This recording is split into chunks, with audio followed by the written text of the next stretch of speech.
Clickety clack, I'm back.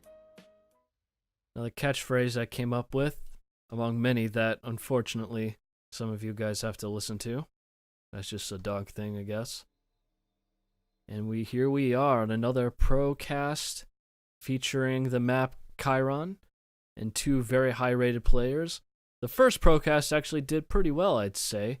Already had Jagged and Guile swooping in to catch some of that dirt, so I'm like, hey, I kind of was the first to get that little hot mess going, so pretty pleased. It was a good replay anyway, sure as hell fun. And anyway, we have Robogear actually returning once again. I can make no promises that he'll always be just a candidate in a Procast. He's quite the good player there. Oh, actually within the 2100 range, he's going Seraphim. Down here we have BLINChIk or BLInChIk. I really don't know what the spelling is for that, but it makes the most sense just looking at the way it's spelled. And he's also going Seraphim. Now that is a hot meme. I gotta say, I love me some Seraphim. Reptilian boys. I love it. Now this map is a 20 by 20, very interesting layout, I'd say. It's got a lot going on as far as what kind of action can be had. Definitely some naval potential. You get some raiding going on over in these sections here as well as the sides, though submarines and most things will be a part of that. And the sides that occasionally will be fought for, but usually claimed rather easily. And of course, the starts here have them both going for air transports, as is per necessary, and quite a bit of reclaim. But as you can tell, this very center here is going to be where all the action is going to be fit, strapped on like a thick condom. There's going to be quite a bit of it. Seems already that Robogear intends to have his ACU out on the move. Certain he's got his transport on the way as well. You will want to get the ACU up here. Very good to make sure you can secure your expansions and maybe even push if you're going for aggressive upgrades. We have a interceptor and scout to begin with. Intends to catch this first transport that BLINChIk is going to be going for. And he might be able to catch it. There is quite a bit of distance, however, so very likely he's going to have this transport be able to drop here and maybe get to here. Although his is actually a little bit slower. That is quite unfortunate. You gotta get over here quickly because this center mass is going to have a ton of land spam and so much raiding. That is a fact. That interceptor actually goes right after the other. And although that is a successful win, unfortunately he's missing out on his primary target, the intended counter for this drop. That was why his own transport is delayed. It's not even going to drop here. I kind of worry that it's going to be a bit slower because you can get some of the eco going here. Usually there's, I mean, I guess you could be concerned about bombers, but I don't know. He's going to try to use this to get up on these ledges here. But getting these started here is most important because this is where you're going to be funneling all your units across and get that action started. Man. Some little skirmishes one-on-one between interceptors. Bit redundant at the start. Unless very early on you intend to really utilize air to block transports or utilize bombers. It's not going to make too much of a big difference until you start amassing big numbers and an eco to support a little bit more flexible options for your air game. So far, just general progression as players will be moving across and down to pick up these mass bits here and there. I didn't even know there was a bit of mass here as well. Little chunks on these little slabs of rock. A lot of that mass is concentrated in these little spots. Nothing really at the main expansions necessarily, but getting the mass up here in this ring as well as these big chunks is very important. Although these tend to be more focused on some energy.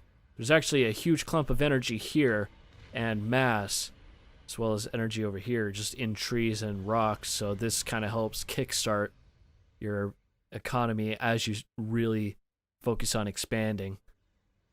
As the factories are being spanned up now, but it seems that BLINCHIK has his units out and about much sooner than Robo's. He's actually already got a stream going on, and there's only a few, although he does have his ACU here already. BLINCHIK is still walking. It is going to be important, though, to make sure you don't lose these and protect these expansions. You want to grab these and make sure that they don't come raiding up here. There's a lot of mass and shit to invest up here. He's going to be dropping up here with his own, which is a good option. If you get your transport back, you can start dropping on these outer, extensions and get him over here, which is exactly what he's doing. Maybe he wants to try to capture underwater mechs is there. There's just small little engagements here, and so nothing really is escalating quite yet. Just some small groups to try to pick up on little excursions and whatnot. Navy hasn't really kicked up, but Robo seems more invested in Navy right now than BLINCHIK. Can't do too much with Navy at the moment, though. Usually it doesn't really kick off as soon as this part of the game will. He's already got engineers, actually, up here to steal some of that mass. Probably will be able to reclaim this engineer and take this stuff.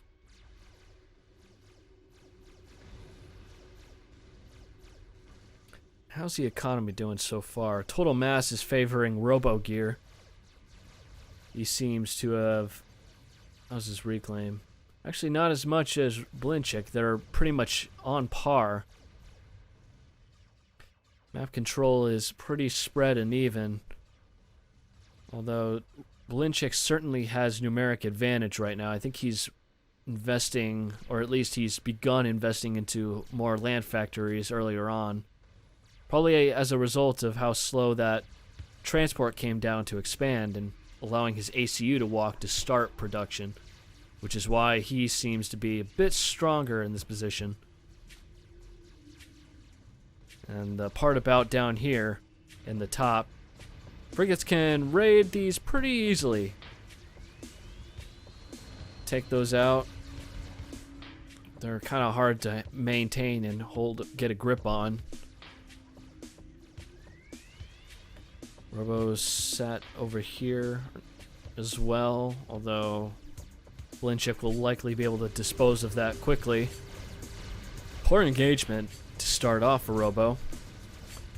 These tanks are better positioned to be able to attack, although now it's just well, mutually exchanged destruction. Mutual destruction, whichever one. Yeah, but with these numbers, he can certainly push in and overwhelm this smaller bunch. Robo doesn't really have as much going for him, especially if he pushes further in. He's using his ACU defensively to try to ward off any more raids, although they're already up here. He seems to not be able to protect that.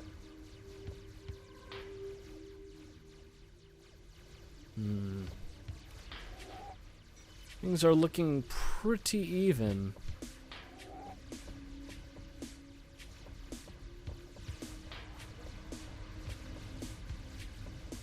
Let's see what's going on economically speaking. Not very much eco in the bases. Well, for Robo, it's getting a little bit started here. He's actually got quite a bit more than what BLInChIk has. And he has T2 air. From the looks of, let's see, hasn't gotten anything quite yet, but he's likely going to use gunships and torp bombers. That'll be essential to asserting more naval dominance and control. Now, this ACU has been upgraded with T2 and gun. Seraphim Com, just like the UEF, can get both upgrades and they can be quite devastating. Seraphim in particular, their T2 land, but especially the Zooies. They are a mean son of a bitch to deal with. Good rate of fire, costs a little bit more, but good damage and spread. They are just a whole bunch of reliable.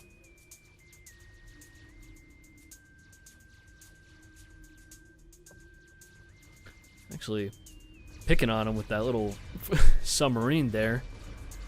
Though he is actually not responding quite yet. Does he have air of his own? He only has one air factory and no tech quite yet. If I recall, yes. Robo has 2 air factories and he's already begun the T2 upgrade. And ooh, wow, that could be a dangerous position to be in. If you would have put on snipe mode, that could have been bad, but luckily his units rail up behind him to give him some covering fire. Give him a little bit more DPS and HP. However, this will be very dangerous, and Robo is responding. He's already got gun, and he's going to get T2 as well. I think he intends to use this opportunity. He's certainly got a bunch of reclaim now from this battlefield.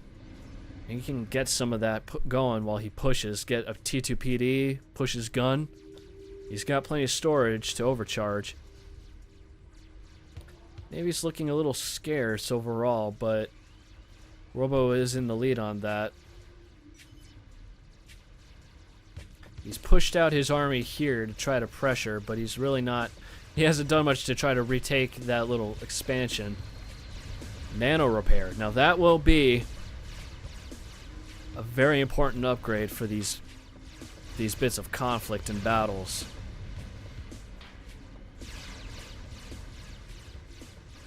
He's going to be taking his time, I think, in breaking this expansion, and that'll be a devastating blow for Robo if he can't defend it. He needs some PD, although the PD is not going to do too much. He needs to get his comm down here and get more factories supporting. Air hasn't really been fought yet, exactly. Robo's trying to go after his inties, although I don't know if... Yeah, BLInChIk seems aware where the inties are, and he's trying to keep them away. But it's an inevitable fight going down, and I think, yeah, he's going to be right behind him to be able to take him out. And oh dear. Gunships, though, are moving up. This is the perfect opportunity for him, as the battle ensues here, to utilize those gunships, although he's not going to go further out to respond and defend. He pushes those back, and that gun commander is going to work. That ACU has been fully completed with that upgrade. Nothing else is really going on quite. He's got torp bombers. He finally has T2 air of his own. However, this is certainly lost, and there his gun commander touches down. The most important question is, can he protect himself from the air and engage this force as it comes in? He's got 80 regen per second. He's only got 32 with 2 vet, which is certainly more than what Robo has. And even though he has more HP, that's a lot of regen. This is going to be a very difficult fight when he's putting up with a nano repair commander. Those gunships are going around. trying to reduce the number of units. And goodness gracious. Torp bombers occasionally here and there as naval fights ensue, but this is not a favorable exchange for Robo. And the fight continues down here, trying to collect as much of his own veterancy as he can. Picking off little units here and there. That is perfect. BLINCHIK almost has 3 vet, but it's certainly not going to afford him the same luxury as a nano repair upgrade. He's going to need to be careful, although he's got quite a bit more units, and now that he's lost his factories, Robo is going to have a hard time competing. He's got to defend the top expansion. There's just so many more units flowing in. So many more units to outnumber Robos. He's got to be very careful here. I'm certain that with the gunships there, and a Natha even, he can do some damage against that comm, but it's the units that he's got to watch out for. He could get comm blocked and surrounded. He's losing all his units there, and this is pretty much goodness. He's actually got... Ooh, wow. He's got T2 mexes here, T2 mexes up on his base. BLINCHIK, though, does not have as much eco. However, because of the reclaim he's able to take now and taking this expansion, he's going to put his opponent behind.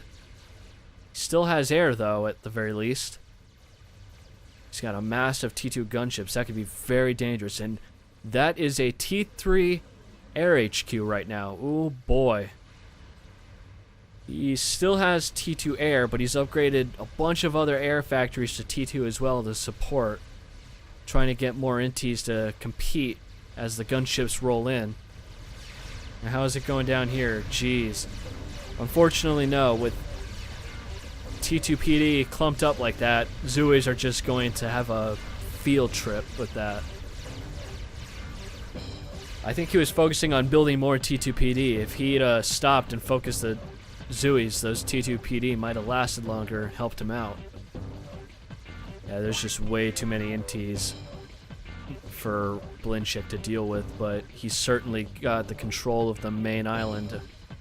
He can definitely slam in there and take care of the rest of his forces. There is no tech in Navy, however. It seems like those Torp bombers must have done a good enough job. Oh man.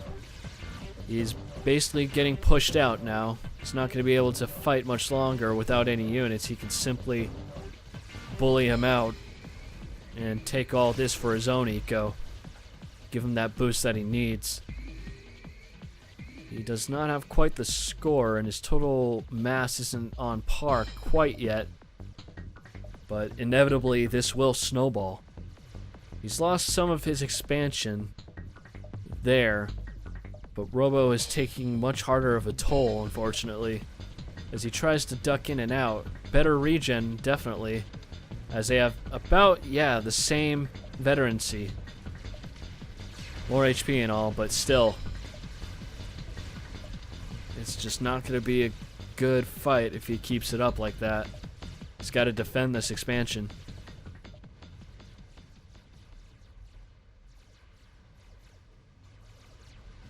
He's even building a ton of PD up here.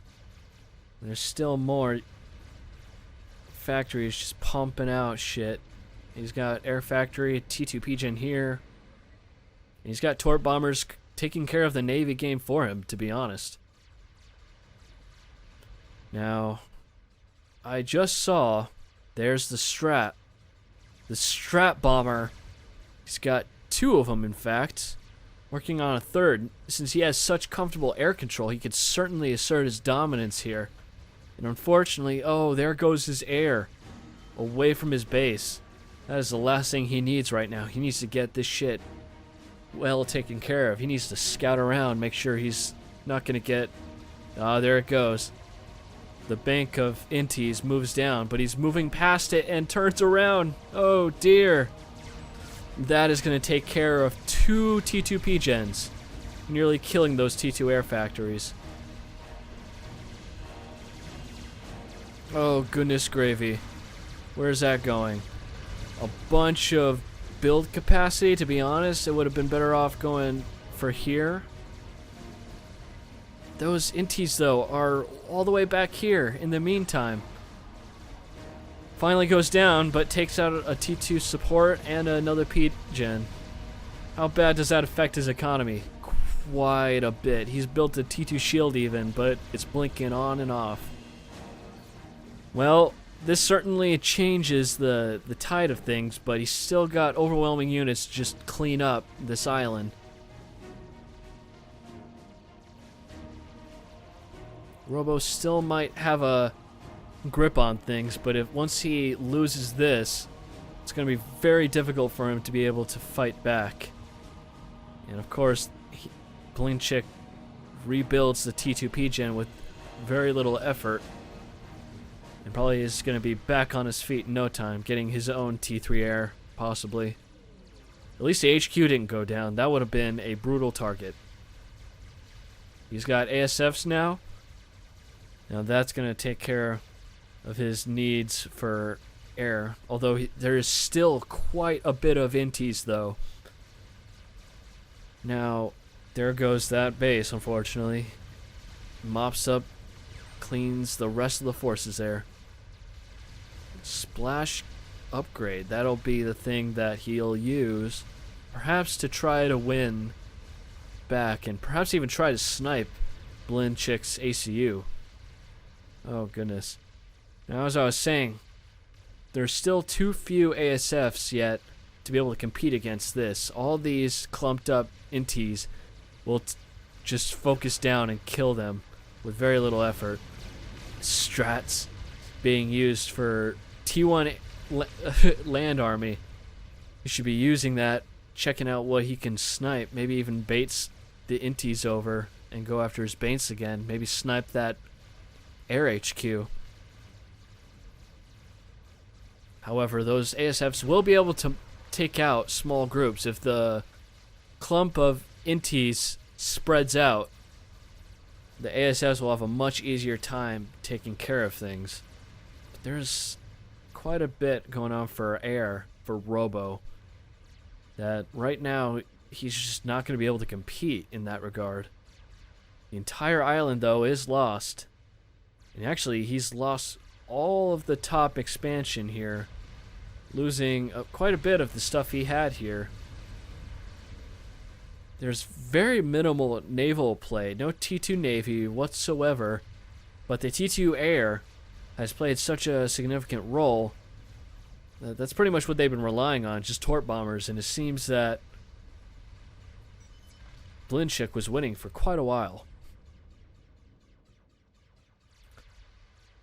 Yeah, but this is looking a little grim for Robogear. However, he's taking the initiative now to move on onto the shores to reclaim what was once his.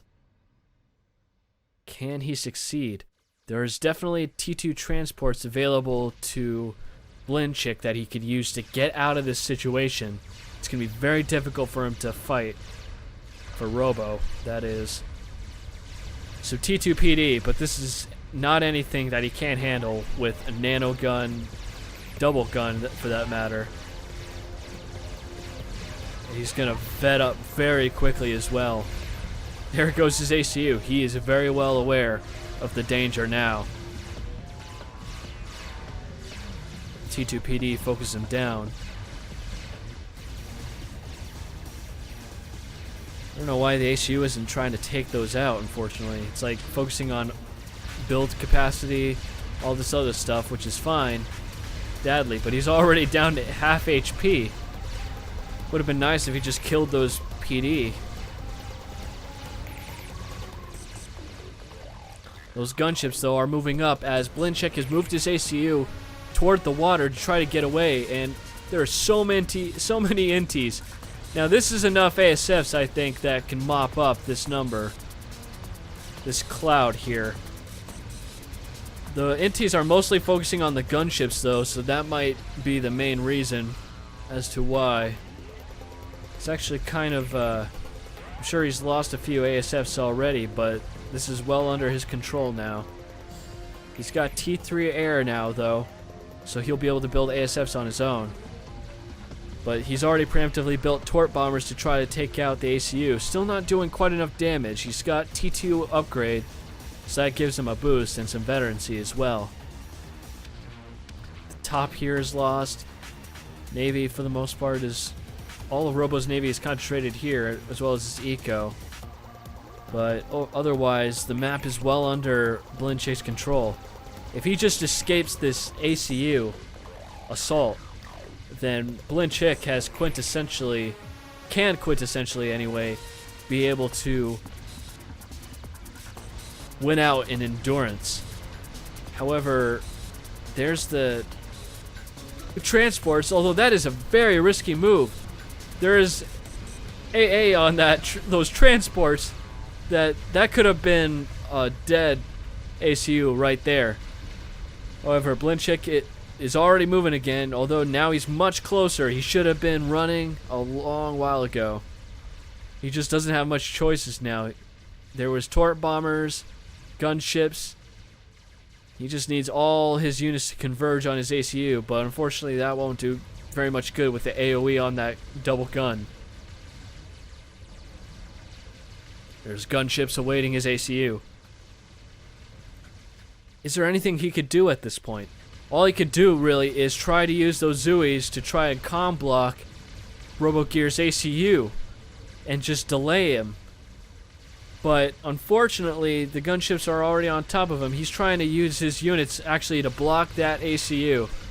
Considering that he can fire back, Robo's ACU is definitely within range, and he's locked on. And damn, BLINCHIK, despite taking control of the map but not having the air game and caught out by an upgraded ACU, a deadly combat one, unfortunately it just doesn't work in his favor. Damn. But Robogear clinched that one against BLINCHIK. That was very interesting. The center mass could spell out GG for the most part, but he was able to use the air advantage that he had to take out his opponent out of the game for a little while and then get himself situated, although the fact that he didn't see that threat quite clearly, BLINCHIK just did not have a way to respond quick enough, and by the time he was moving, he was already on the back pedal. Oh dear. But yeah, damn, intense. Very exciting. Nice to see a double gun ACU used in this manner in a 1v1. The true glory of the Seraphim. What a beautiful, beautiful display. Nothing asserts more dominance than having as beefy arms, forearms for that matter, on a otherwise slick commander. Chromie boys for the win. Am I right? You know, because it has a chrome design on the... Never mind. But that was the Procast, and we have the winner declared. Thanks for watching. I hope to see you on the next one, alright? Take care, guys. When she ain't even here, I do not like this place. And I don't sing no, she don't love me anymore. Wish for better days out of yesterday. Yeah, I should just go. No, please don't tell me that. Will you please come right back? Cause you're everything that I need to keep me on track.